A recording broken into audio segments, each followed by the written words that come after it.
Hi, my name's Matt Hayes and welcome to the Fox Guide to Pike Fishing. Now over the next 3 hours, Max Cotties and myself, hopefully, in addition to catching you a few pike, will be showing you the essentials and advanced techniques of modern pike fishing. Now this is a video I'm really looking forward to because although I've got to put up with Cottis again, in all fairness, he's one of the best pike anglers I've ever met, and I'm quite sure that as we go along in filming this video that I'm going to learn plenty from a man who's been pike fishing for over 20 years, certainly longer than he'd care to admit.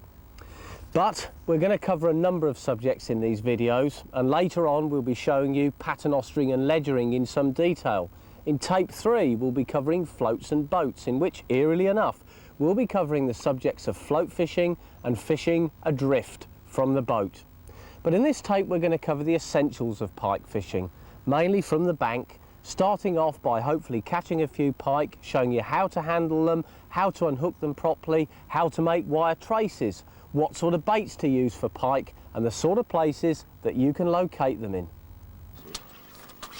Esox Lucius, or the pike, to the non-angling public a mythological figure, a demon, a rogue, a tyrant. But to sport fishermen all over Europe, the pike is one of the finest quarries that swims in fresh water.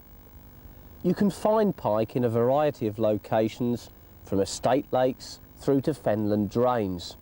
And you can bet that wherever you find prey fish, the chances are that a pike will be hanging around somewhere. Take estate lakes for example. They're interesting fisheries, often full of pike of all types of sizes, from single figure fish through doubles through to 20s. They don't very often produce the monster 30-pound plus fish, but who knows? Find yourself a quiet little estate lake somewhere tucked away in the countryside, receiving scant angling pressure, and the chances are that you might just find yourself in contact with that mythological monster that terrorises the local duck population and eats many a dog. Gravel pits, on the other hand, tend to produce bigger fish. They're the fisheries of the future, and they contain lots of interesting features: bottom contours, gravel bars, plateaus, heavy weed growth, clear water. It's a recipe for big pike, and because they're such rich fisheries, they tend to contain good shoals of prey fish too, all the right ingredients to produce a whacker. Now rivers, as a general rule, don't produce really huge pike, but they do produce plenty of them. Whether it's a slow-flowing, dreamy, breamy type stretch of river, or whether it's a fast-flowing major river like the Wye, the Severn or the Thames, the chances are that pike will be there in plentiful numbers. The great thing about rivers is that they receive very little angling pressure from pike anglers, and if you've never pike fished on moving water before, then get yourself down there, because the chances are that you're missing a real treat. Reservoirs have achieved legendary status among pike anglers in recent years. They're difficult places to fish, that's for sure, but they contain some massive pike, particularly if they're trout waters. Now the trout water phenomenon began back in the 1980s when pike anglers first secured permission to fish on the notorious Langdegfed reservoir. The results were absolutely staggering in the first and second years of the trial. 20, 30 and even 40-pound pike were caught with monotonous regularity. Take a look at the pictures you're seeing here of 3 30-pound pike on the bank at the same time. Not an uncommon occurrence in the first 2 years of the trials on that fantastic still water. Sadly, like all pike waters, angling pressure does take its toll, and the fishing at Langdegfed now is nowhere near as good as it was in those early halcyon days. Nonetheless though, modern pike fishermen constantly scour the country for unfished new pike waters, and top of the agenda is invariably a trout water reservoir. Finally, what about drains? Well, they crisscross the country in East Anglia and Lincolnshire, and they're home to lots and lots of pike. It doesn't matter if they're shallow, 2 or 3 feet deep, some of them are deeper, but they all contain big shoals of prey fish. They're fantastic pike venues, and they run on for miles and miles and miles, giving those anglers who are prepared to put the time in the opportunity to achieve some fantastic pike and zander catches.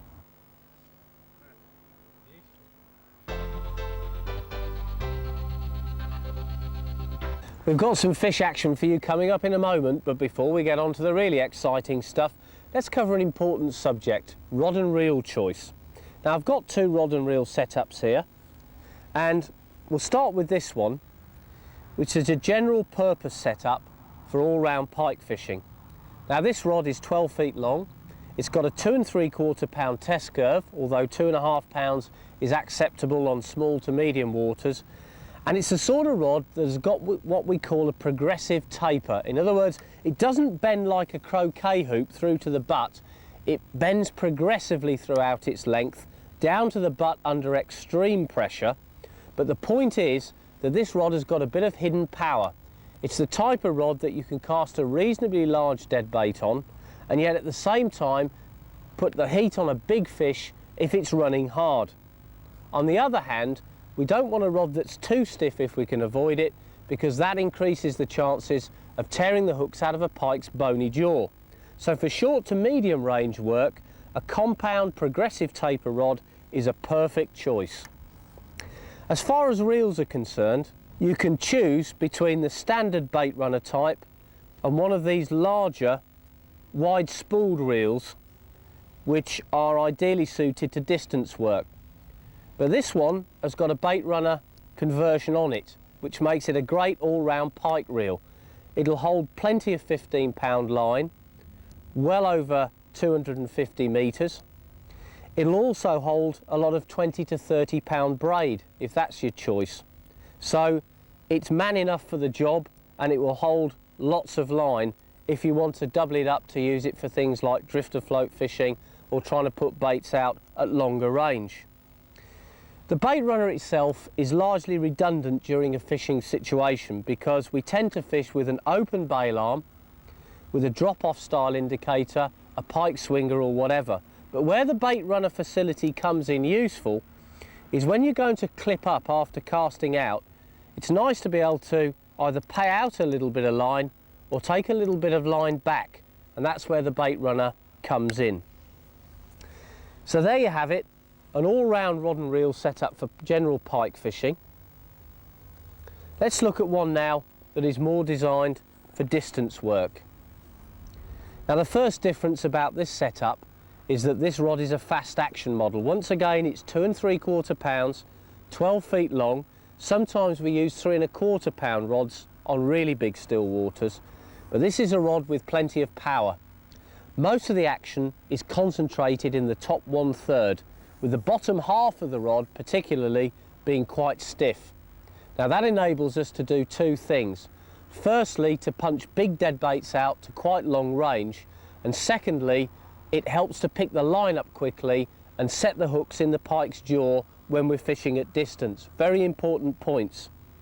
Inevitably, it does mean that you have to change your playing style slightly, because there is an increased risk with a stiffer rod of tearing the hooks out of the pike's jaw. However, if you're going to fish a long way out on a big still water, then you have no choice but to try and choose a rod that will thump baits out the distance and yet have a mellow enough action to be able to play pike with confidence. As far as reels are concerned, once again we've got a reel with a large wide spool. Now this one is spooled up with 30-pound braid, but it could be 15-pound mono. The main point is that if you're going to fish at distance, and this one is set up for drifter float fishing, that the reel must hold at least 250 yards, preferably 300 or more, of your chosen line or braid. Now this is also a powerful reel. It's a reel with a fairly low retrieve ratio for cranking hard on a big fish at distance. And altogether, what we've got here is a setup that will cope with long-range pike work for 60 to 80, maybe even 100-yard casts, and certainly for drifting baits in excess of 200 yards. Now we touched on the subject there of line and braid in particular is becoming more and more important in predator fishing, and especially for pike.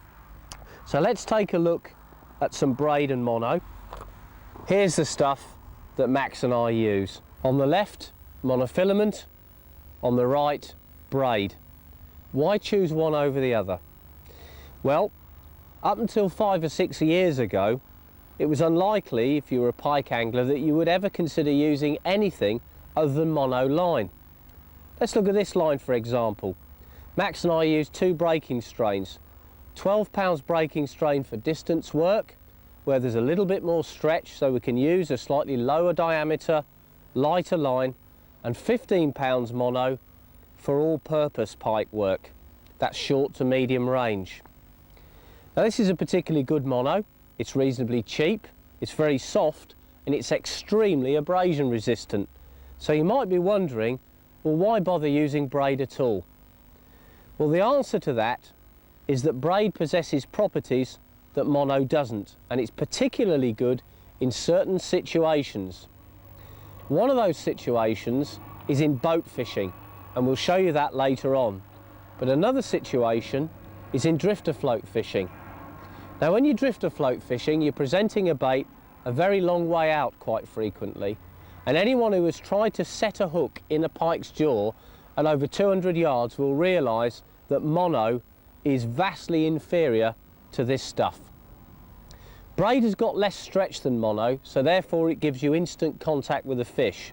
But if you're going to choose a braid, and this is an important point, make sure you choose a braid that floats, because if you don't, you'll be forever greasing it when you're trying to drift that bait out. Fortunately, this braid does float. The other advantage of braid is that for its breaking strain, it's got a very, very low diameter. So that means that you can use 20 or 30 pound braid and still get plenty of it on the reel.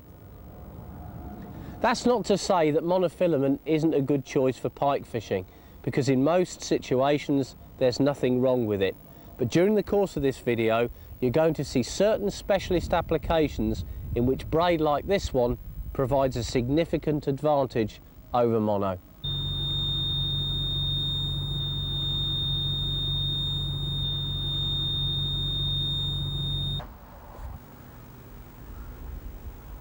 Right, well, I'm into a fish now, and with any luck I can demonstrate the principle that I mentioned earlier about rods and, whoa, tailwalker, rods and reels earlier on. This rod is bending through its length to just under the butt, but you can see that it's got progressive power. It's not hooped up like a croquet hoop. I'd got this bait quite a long way out actually, and I was able to put the hooks into it quite quickly, and in fact the fish is now kiting off to the left. It's already jumped out once, which is fabulous when you see that happen. This one was a tailwalker. Whee! This is what we want. That's what pike fishing is all about. Put up on your other rod. Yeah. Angry pike, Max. Okay, now Max is taking this one in the water. It's not something, as I mentioned before, that the inexperienced should do, but if you're confident with pike, they're not particularly big, so you don't need to weigh them, and you're confident that the hooks are not going to end up in your hand, then you can do what Max is doing. And if you use semi-barbless trebles, then the hooks will come out nicely and you can release the fish in the water. It's not a huge fish. There's no point in, still very lively, there's no point in taking a fish like that out. You can see how lively they are. That's interesting, that pike's been tagged, so it could well be that it's been caught before and weighed. And it'd be interesting to see what's actually happened with this fish. There it is, beautiful pike, still very lively, and there's no point in subjecting them to the stress of being on the bank unless you want to take a picture. And that pike's gone back none the worse for wear. It hasn't really even been out of the water, except for when it decided to jump at the beginning and the end of the fight. Magic.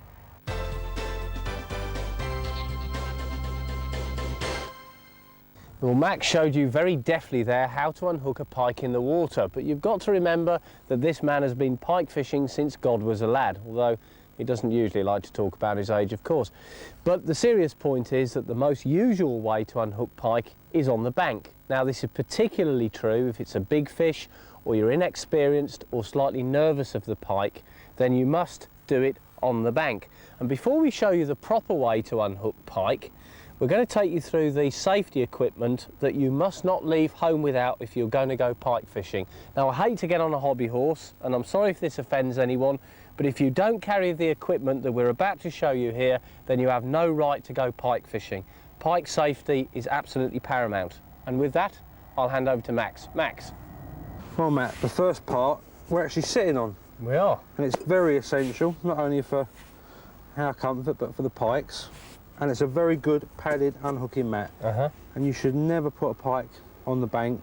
I mean, you know, the money people spend on rods and reels and things, there's no excuse not to spend the limited few pounds that a quality unhooking mat costs. Yeah. And, you know, they're nice for you to kneel down on, especially if you're going to kneel astride a big pike, unhook it and that. And in some of the larger versions, you can actually put them in the boat as well for a bit of extra protection, as in addition to some carpet. Yeah, you'll see later on. This is my boat mat. Yeah. And it's nice. Not only is it nice for unhooking the fish in the boat, but it actually cuts a little sound out. Yeah. Yeah. But, anyway, really the essentials that you were talking about, and I agree wholeheartedly. The amount of people that go pike fishing don't possess a pair of forceps. Yeah. And when you look inside their mouth and you see them teeth and you think, I'll tell you what, I'm not sticking my hands down there. Exactly. So how are you going to get the hook out? Yeah, so you've got to have them. This, actually, it's very hard to come across good forceps. And what this is, you see lots of long ones in the shops, and they go to long, thin tips. And this is such a pair, but they've actually been cut and ground. Yeah. So that they're much thicker here. Yeah, we've ground more probably. purchase. Yeah, we've probably ground about a ½ inch here off to make them that bit stronger. You can really lock them onto a treble if you have to wobble it about to pop it out. So that really is my major set. I've got a slightly smaller set, which I use just for, you know, when they're local, near the outside of the mouth, for popping them out. And also, of course, you've got a spare set, which is important. You must always have a spare set. And this is actually very, very important. It's a pair of good quality cutters. Yeah. And it's not worth buying the 2 bob pairs that you cut something once and you've left a dent in the side of, like, the size of a Dartford tunnel. You want a good pair of cutters that you know that if you have to turn a treble through and cut it off at the bend, it's going to cope with them. You know, it's much easier to actually cut a treble than subject the pike to pushing and pulling, trying to get a hook out. Now, I do know that, just to prove that you're in tune with reality, if you'll forgive the expression, that these are in fact piano wire cutters, which, although expensive, I know you've had those for, what, 18 months or something? Yeah, I mean, they will last years and years and years if you don't do what I do, folks, that's to lose them. They will last you donkey's years, and they are piano cutters, and they were quite expensive, but you can't put a price on fish conservation. So really, those and an unhooking mat and a decent sized landing net are essential. What about slings then, Max? You've got a sling here. Well, this is out for our vanity as much as anything. When you've caught such a nice pike, you often want to weigh it and find out so you can go home and tell everyone how big it was and whatever. Decent pair of dial scales, obviously well worn, folks, because they're mine.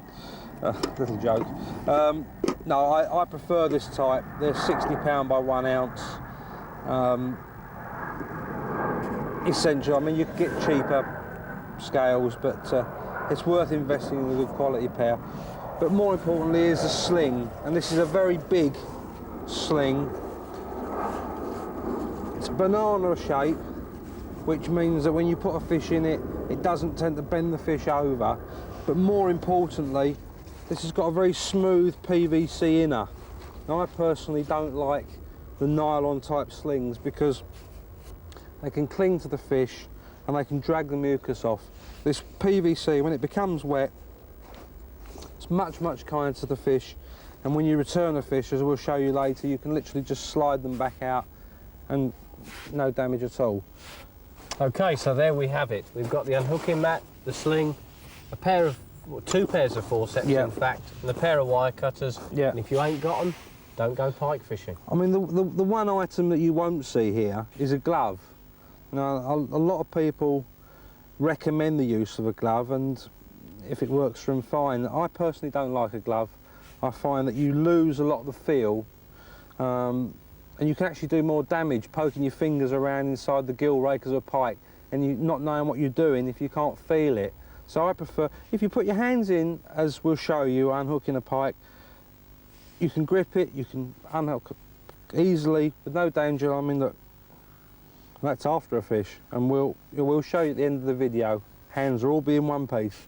Well, there you have it, the man who's going to star in the next Fairy Liquid advert talking to you about unhooking pike. And on that subject, I think the next thing we've got to do, Maxwell, is to catch one and show people how to unhook it. Right.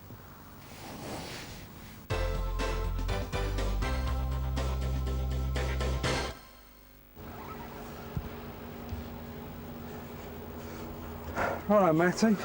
Is it a net job or is it a hand? A net job, yeah. A net job. I don't think it's enormous, but I think it's a net job. Oh, I've heard that. We'll have less of that cheeky bankside banter in this video, Max Scottis.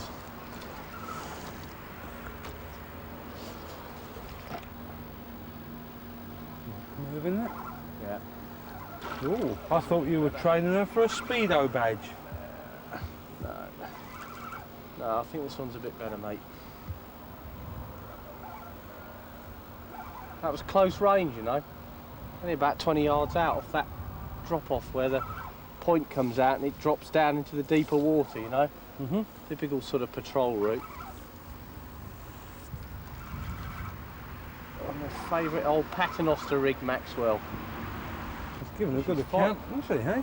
Well Fighting very well for an early season fish like this. Nice boil there. Yep, better me old mate. Oh, I don't know, I actually think she was just playing possum. Weeded up, yeah. Yeah. Never mind. Alright. Just break the net. Nice little fish. Let's Well, get okay, Maxwell, we'll show you the unhooking sequence. So, let's show how it should be done, huh? Right. Pull this all out of the way. Take the fish. Just get a strider, put your fingers so they're in between the rakers and the bottom of the mandible there. Look. Pull it up. Look at that. Straight open up. 1, 2. Easy as that. Nice looking fish, Max. Yep.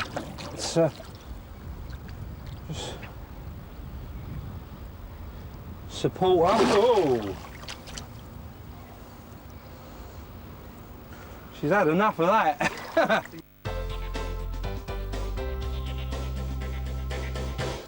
Right, well, you've just seen us unhook a pike and take the trace out of its mouth. So what I'm going to do now is actually show you how to make it. There's a lot of good ready-made traces on the market that you can go and buy and just clip straight on, but really you should learn how to make your own. You can then adapt them and use whatever style suits whatever bait you want to use and the method on the day. It's quite straightforward to make your own traces. You only want a few items. You want some trebles, some wire, a twiddling stick, a lighter,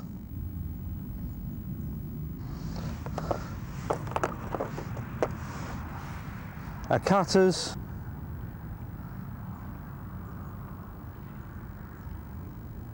and some swivels. Now, firstly, you need to cut a piece of wire. Now, I always use traces about 18 inches in length, and I always add an additional 6 inches to allow for the twisting. So, if I measure this off,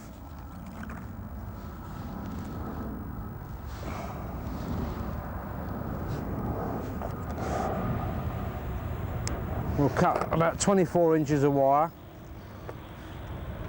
and we'll just heat the very end up. The last ½ inch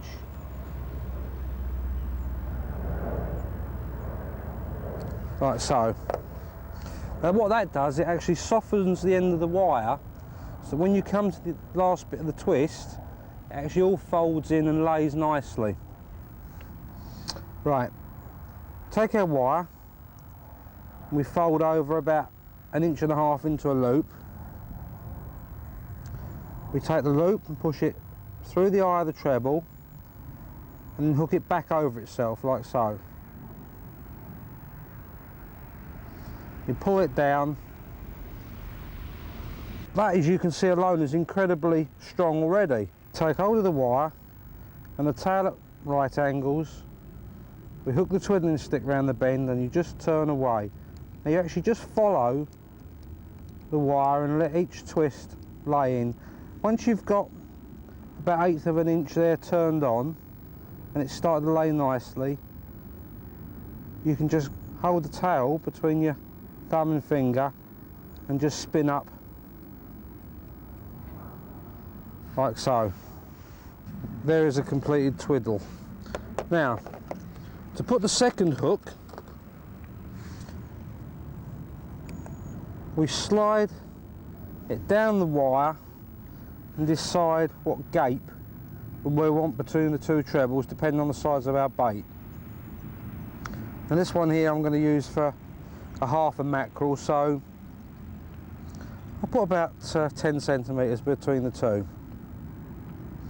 Hold the wire against the bend of one of the hooks, go around the back of the other two like so, wind up, shank 2 loose turns and then 5 tight turns. Put your finger on the coils to stop them untwisting, back through the eye and pull. Now at this point here I had a small piece of silicone, really just tidies the whole affair up, and slide that over the treble there. Take another piece to cover the swivel twist. We heat this end of the wire up again.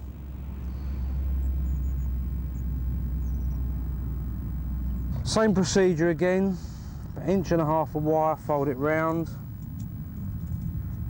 take the swivel,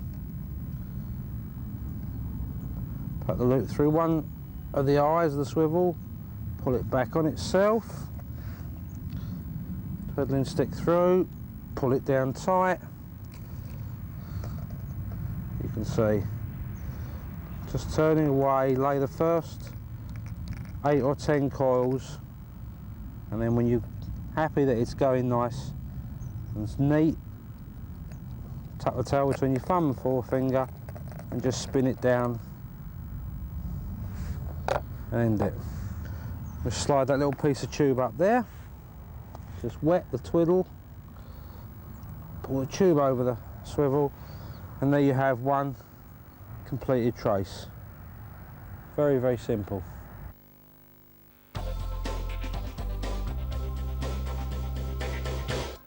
Now then, if there's one thing that I like almost as much as fishing, it's rooting round Max's tackle box. And here it is, the definitive pike box, folks.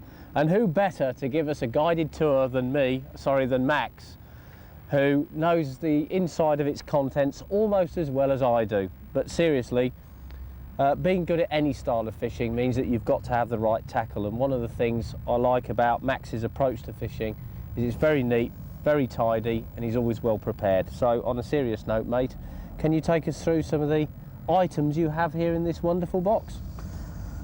This is our joint box, isn't it, Matt? It is. It's like when Matt's run out, it's into here. Absolutely. It's like a little larder. It's Matty's larder. Right.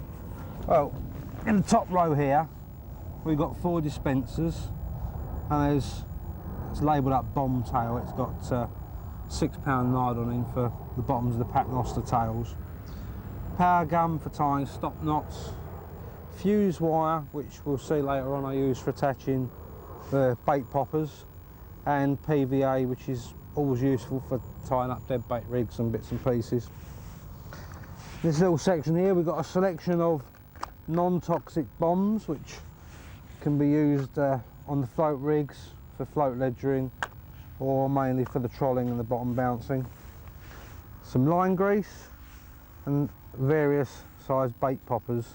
In the bottom we've got a selection of egg sinkers, and in this section here we've got our tools, cutters, twiddling sticks, lighter, braid blades, pliers, kitchen sink, you know, good stuff. normal stuff. But what I like the look of is Yeah. these little boxes down here, because there's all sorts of things in here, as I well know. So can you just open a couple of those up? Well, these, again, I mean, that's the beauty of this system, is it's boxes within boxes, but as you can see, you get two levels in and you get different compartment ones. This one here has got all my main bits. It's got my rum rings and beads. It's got some non-toxic swan shot, some size 7 and size 5 swivels, some safe lock links and some safe lock link swivels. So really that's just about all the general bits that you need. Yep. In the bottom one here, you'll see I've got the tubes from me quick change sinkers. I've got some little bits of rubber band. I've got some rubber rig stops and some single series 1 size 6 hooks. Those rig stops, you use those sometimes in place of a stop knot, yeah? Yes, I mean I use them for, if I'm going to fish not too deep, I use them for float rigs, or I use them on the bottom bouncing rigs, which we'll see later. Yep. And these little ones here, these are little 4 compartment boxes, but it's just a mixture of helicopter beads for the paternosters, some dead bait casting clips, various array of little tubes, bits of silicone. These are for making your traces up when you sleeve off the hooks, as you showed earlier on, yeah? Link clips. And this one here is interesting. This is, again, some little spinner blades little there. blades. We'll see these when we come to the trolling part of the video. But that's something that I personally like doing. Little beads and crevices and knickknacks and things. Oh, what a little Aladdin yes, you've got there, Max. Yeah, there's a mixture of leads here, and you'll see there's 2 different sorts really, Matt. One's actually been set up with a rubber sleeve over a run ring to give a very, you know, free resistance. Yes, because pike don't like to feel resistance. And those ones there are just normal one with a swivel on. I've put some heat shrink over to sort of stiffen the link. I only use them for the paternoster rigs and things. Yep. So the same leads really, but 2 different methods of attaching them. This side here again, just varying pieces of silicone for sleeving off the traces. And lastly, no box would be complete without Some hooks. the trebles. Yep. And see, so I keep my trebles in there. So really, with the exception of the floats, which I keep in separate containers, that is the entire wealth of pike tackle that you actually need. Terrific. Well, there you have it, folks. A tour of our Max's tackle box. Ow, you see. A tour of Max's tackle box, very neat and tidy. And on a serious note, I know that Max uses just about every item of equipment in there at some point or another. So certainly a nice role model to copy. On to the next bit.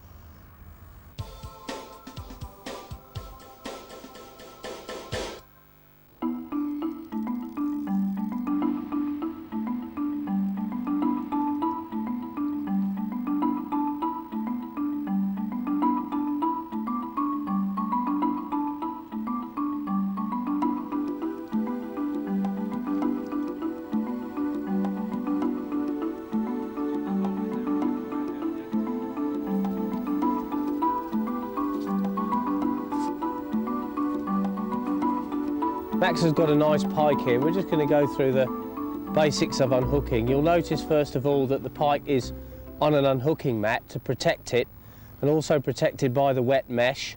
You can see the trebles there.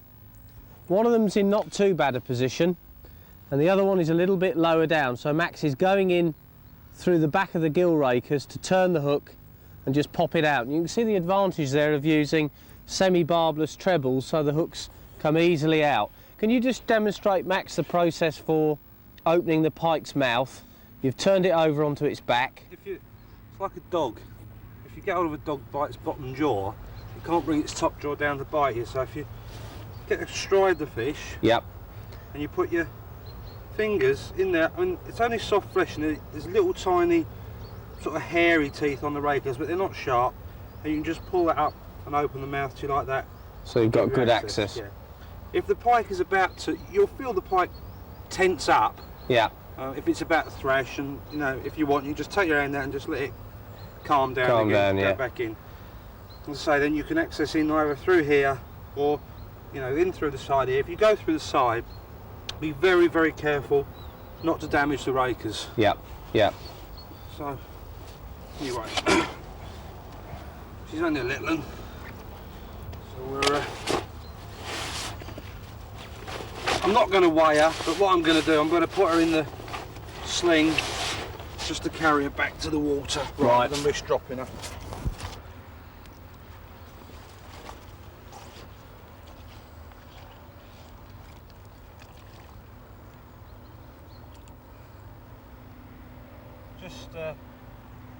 Just support her for a while, Matt. Yeah, look, she's ready. She's away. She's burying herself. She's got the right hump. Let's move on now from the joys and intricacies of Max Cottis's tackle box to the hidden treasures of this session boilie bag. But what's in here is not boilies. In fact, it's pike baits. And on a serious note, if you're going to use dead baits, then investing in one of these bags is a good idea, because you can bring the dead baits to the water still frozen straight out of the freezer.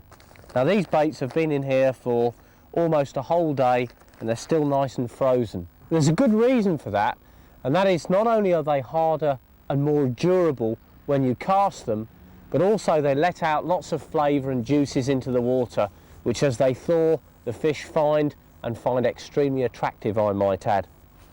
Now, dead baits. There are two basic types, sea dead baits and coarse fish dead baits. And we'll start off by looking at the most popular, which is sea fish dead baits. Now this character here is available from most leading supermarkets and freezer centres at a fairly cheap price. It's the sardine. You don't need to buy these in the tackle shop. All you're doing is paying premium prices. You can buy sardines in bags like this one from the shops that I've mentioned and not spend a lot of money, and what you get is a super bait. It's nice and soft and oily. There is a disadvantage in casting it because of its softness, and you often need to use a dead bait casting clip, something we'll show you later on, to prevent the sardine from flying off on the cast. But that softness is also very attractive to pike, and it enables you to clear the hooks out of the bait quickly and into the pike's jaw. So altogether, it's a superb bait, nice and silver and fresh.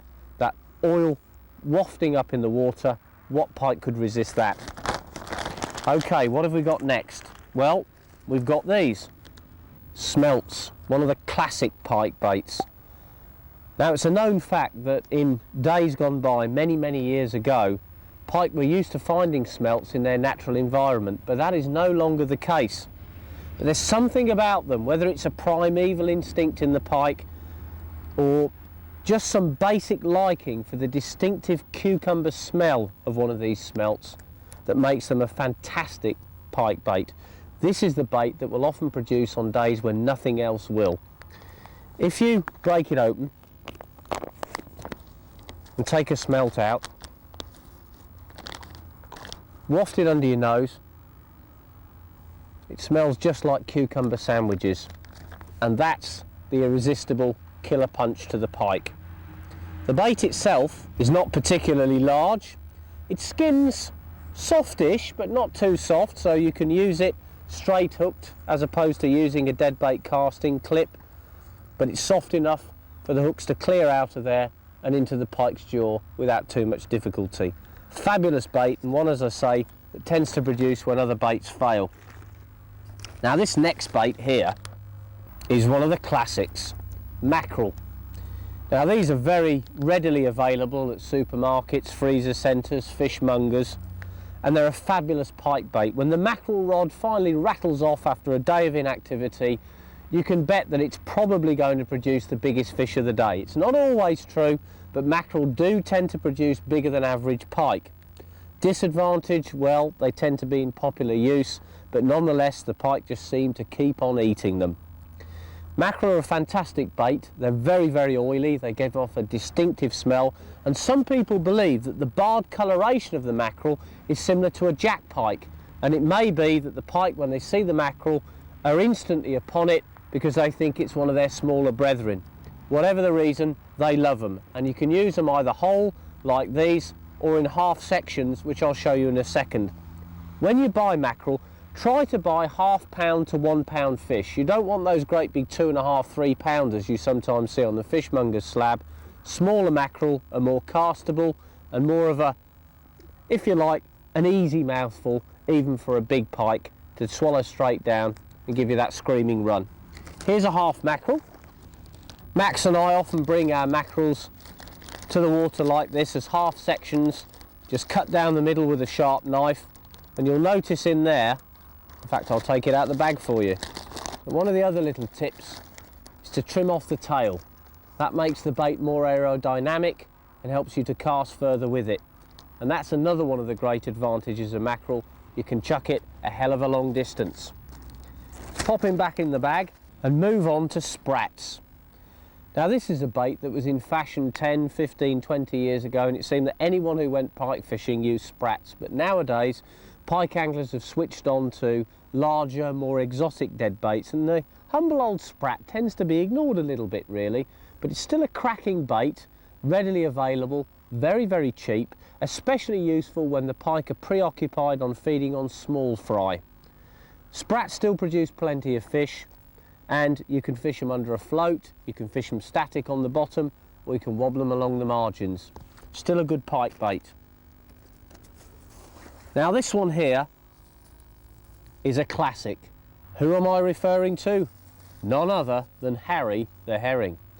Yep, herrings have been producing pike for 20 or 30 or more years now, and it's easy to see why. Silver coloration, very reminiscent of a roach or a dace or a chub, the sort of food that pike are likely to encounter in their natural environment, but that's where the similarity ends. As well as looking nice and shiny, herrings have got soft skin and lots of oil. So they've got all the advantages of a natural dead bait, as well as the advantages, of course, of a seabed dead bait, which is smell. Now, herrings tend to be fairly well fished on most still waters, and there is a temptation to think, well, the old herring must have blown by now. People have been using it for years. But for some reason, these baits just simply go on producing and producing. So always carry some with you, and especially if you're fishing a relatively virgin pike water. This is often the first sea dead bait that a pike will pick up. These, on the other hand, which are sand eels, are altogether a different proposition. They're quite unusual and exotic really. I suppose shape-wise they're very reminiscent of a freshwater eel, which is known to be one of the preferred diets of pike. But they're very salty, distinctly sea-like, unusual in shape, difficult to cast to be fair, but you can straight hook them, you don't need to use a dead bait casting clip, and as I say, they're one of those baits that it's worth carrying just in case the pike on your venue have been pretty well hammered on other dead baits. That's when it's worth giving these a go. But let's move on now from sea deads to natural deads, and I've got a couple of examples here for you. Well, here's the first one. Things like roach and rudd make terrific dead baits because you can't get more natural than that. It hasn't got the overpowering smell of a sea dead bait, but on the other hand, these are the sort of fish that pike are used to finding in their natural environment. You don't tend to get as many small pike on dead baits as you do big pike, and the reason for that is that very small pike are conditioned to responding to movement. But as pike get older, they learn, and they learn that fish like these can be found on the bottom and provide an easy meal. So once again, on pressured pike fisheries, a switch over to natural deads like these could be the answer to producing more fish than the average. But if you want a really big pike, then take a look at these. If there's one bait that a really big old girl likes, It's one of our own kind. Now I must stress that Max and I didn't knock these on the head. We obtained them from a specialist bait supplier. But look at that for a bait. A baby jack pike. Round about 6-7 ounces in weight. And that could be the bait that produces a really, really big fish. You're not likely to get loads and loads of takes on it. But if there's a fish in your lake that everyone talks about and that can't be caught, then a bait like this one, or perhaps an extra big dead roach or even a dead bream, might be the answer to catching it. Pike respond to pressure just the same as any fish do. They do learn eventually by association, and by changing the baits, ringing the changes, you can often stay one step ahead of the pike. And it's on that subject that I want to talk to you about now, and that is flavouring dead baits.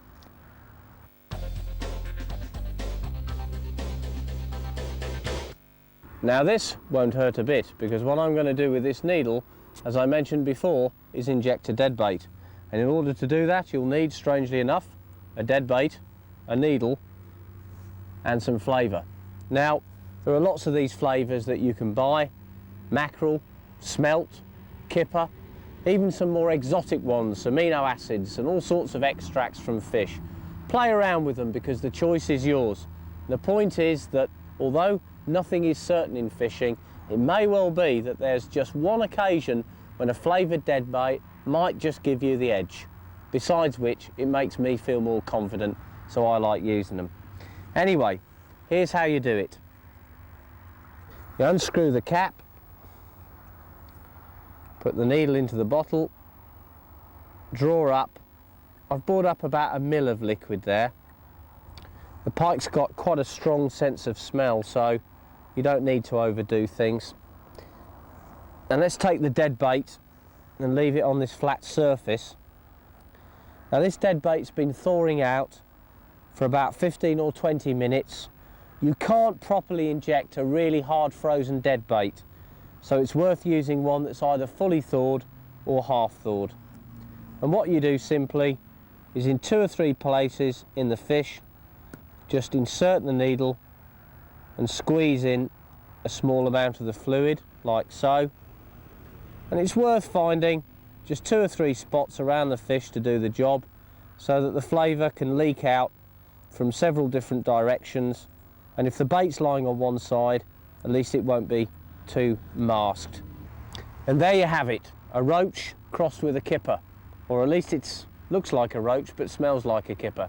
Anyway, if you were a wary pike, maybe there'd be something about that bait that might switch you on. But we haven't finished yet, because there is one other thing that you can do with needles, and it's quite useful. And to do that, you'll need a proper needle like this one here. This is a big syringe, and we're going to use it to inject air into that roach to make it buoyant. So I'm going to fit up a needle to it, and it works on the same principle, only this time, instead of drawing flavour in, we're going to draw air in. Once again, hold the dead bait away, insert the needle under the skin and blow in the air. Now you can do this 2 or 3 times to make the bait as buoyant as you like. And its skin begins to bulge slightly as you put the air in.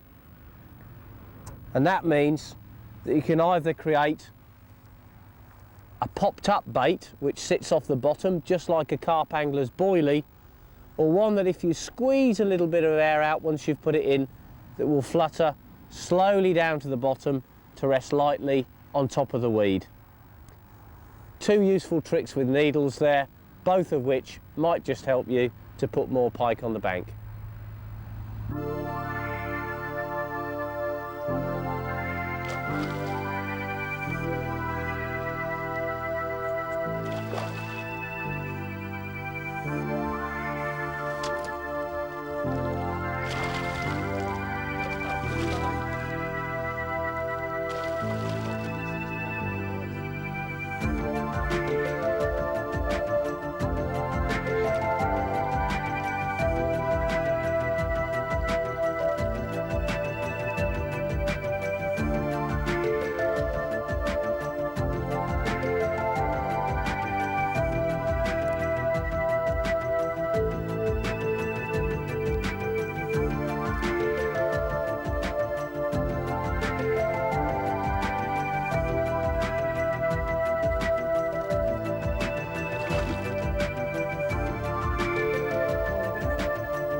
Sadly, it's almost time to end this video, but before we go, we've got time for one more piece of action. Don't forget to look out for part 2, because in part 2 we'll be covering ledgering and paternostering in more detail. But here's that action I promised you. It took place at a local gravel pit just up the road, where the water is gin clear, the weed growth luxuriant, and the pike are free biting. See you on the next tape. Things started fairly slowly. I think I got the first run just after dawn on a grayling deadbait actually, and we thought, well, things are looking up, we've had a take already. But then it really quietened down for around 3 hours when I had a series of runs on mainly live baits, but also some on static deads. Max got in on the action later on in the day when the weather really began to cut up very bad, raining all the time, the wind changed direction, which I'll come on to in a moment. But we had runs on and off all day, from literally probably about 10:30, 11 o'clock in the morning, right the way through to the time when it finally got dark. One of the things that helped later in the day was that the wind actually swang round from the west to the north and began to blow right off our backs. As soon as that happened, Max was out very, very quickly with his favourite drifter float, drifting baits up to 200 yards down the pit, and the result was that he caught a couple of nice pike doing it. So changing methods, changing tactics on the day definitely paid off with a good bag of pike. Not massive fish, but there's still time.